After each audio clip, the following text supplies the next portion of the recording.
everybody, welcome back to Video Game Esoterica and our continuing series on the Sega Saturn.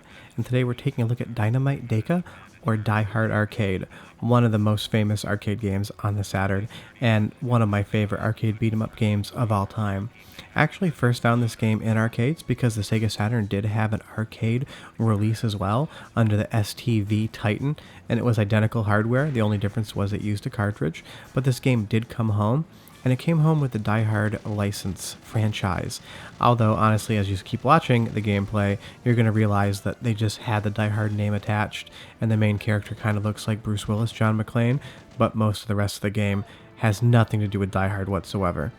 But as far as what the game is, you can clearly tell it's a 3D beat 'em up, and it is just super fun. It's definitely tongue-in-cheek, it's weird all the time, like most Sega beat 'em ups are. But it's definitely a game you 100% want to check out on the Saturn, and picking up a Japanese copy, it's still dirt cheap. And I've said that in pretty much every video on the Saturn so far, and that's just going to be across the board. North American Saturn games are quite expensive now. The market is completely blown up in the last few years, but Japanese games, outside of some of the rare shmups or otherwise, are still much, much cheaper. I think I bought this game a couple years ago for maybe $10 shipped out of the US. Even if it's doubled by now and it's $20, the US copy is going to run you around $100, and really there is not much story.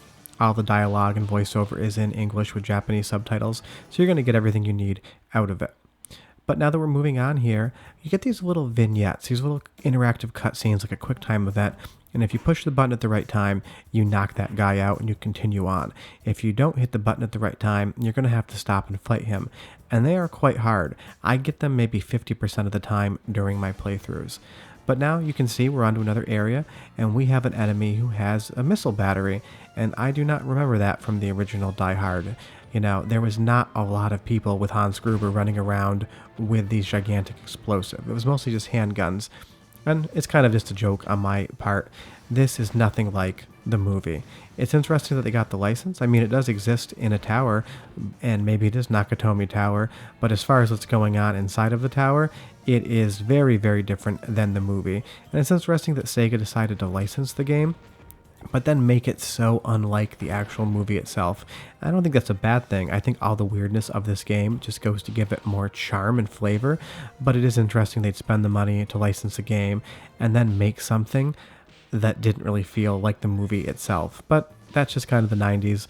Beat 'em ups have always been weird, even on the Sega Genesis. The enemies are always just making less than no sense. You'll see here we do get this cutscene, and basically he has the president's daughter, and I have cut these together because there is definitely a lot of loading between the cutscenes and these things here, like loading to the next stage.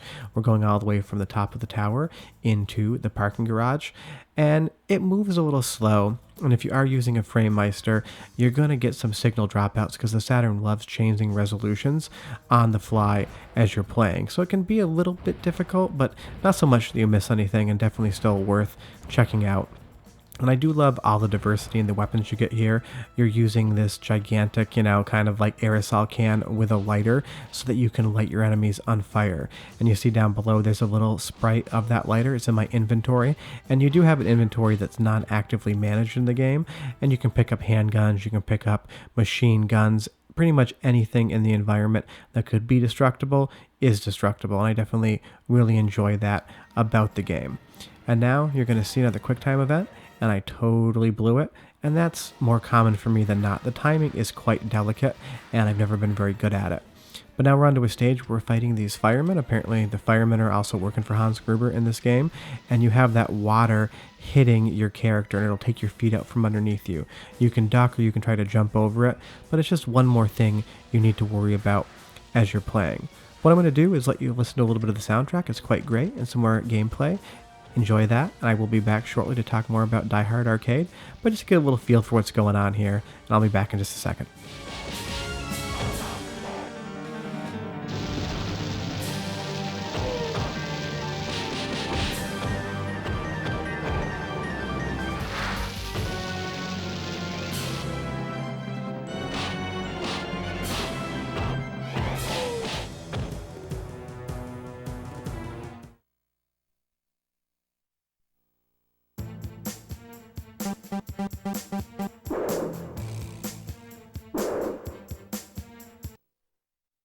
You'll see there that I did fail that quick time event, and now I'm just having to fight this one guy. And it's not too bad, but the game gives you limited credits to start. You can only continue so many times, and there's a little old Sega Arcade sub-game in the main menu, and when you get high scores in that game, you actually unlock more continues. But when you're first starting out, you really don't want to fail the quick time events because each hit you take in one of them is just life off.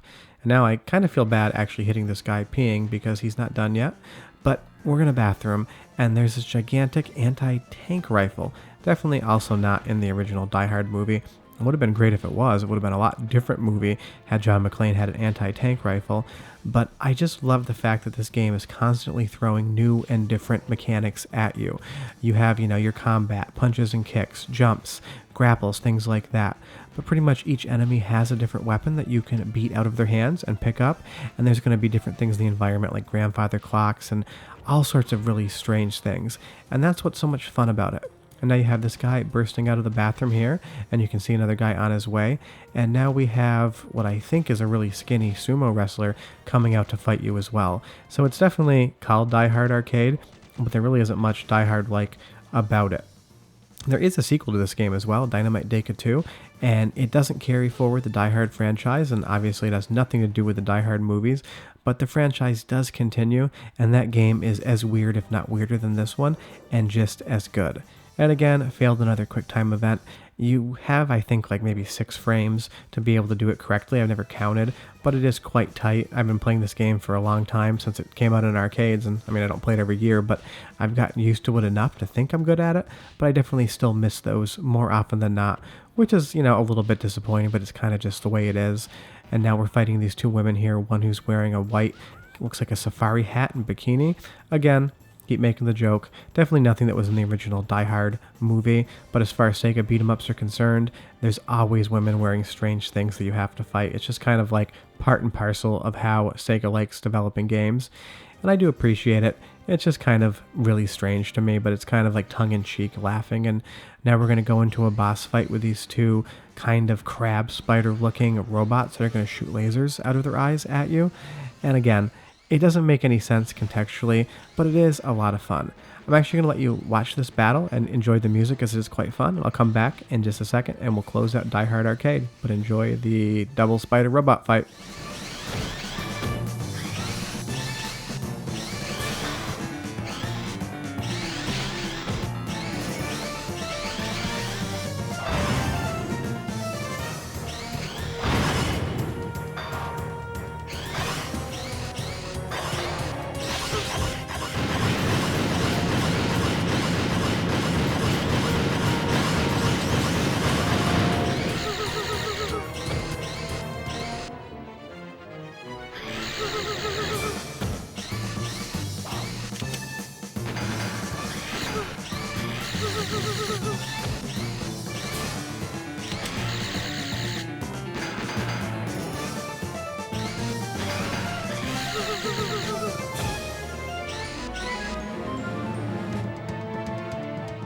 And now finally here, we're going to be able to beat the giant crab spider robot and move on.